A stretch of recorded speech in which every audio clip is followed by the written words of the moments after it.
While investigators look for answers, lawmakers on Capitol Hill, as well as others around the world, are already taking action. Yeah, and tonight we begin with team coverage of the terror in America.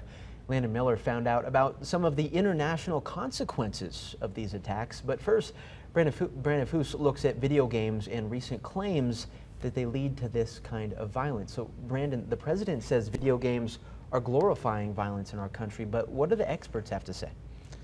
Well, Ryan, the research is pretty interesting about this. According to studies cited by the American Psychological Association, 97% of teens ages 12 to 17 play some kind of video game, and 85% of video games on the market have some form of violence in them. But there's no clear link that video games lead to violence.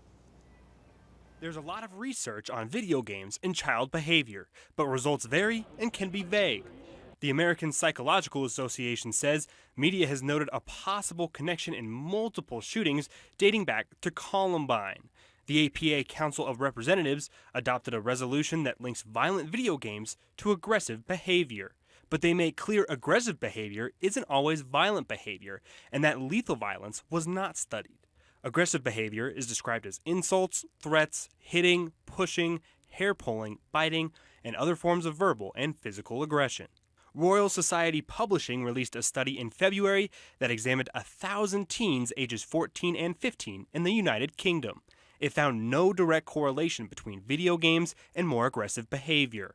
People we spoke with today don't see the direct link between video games and violence. Depictions of violence in TV has been going on for much longer than video games. Depictions of violence in literature has been going on for thousands of years. I don't really see where there's a correlation between them and the violence that's been going on. Especially if you look at Japan, they've got all kinds of video games and they don't seem to have any violence at all.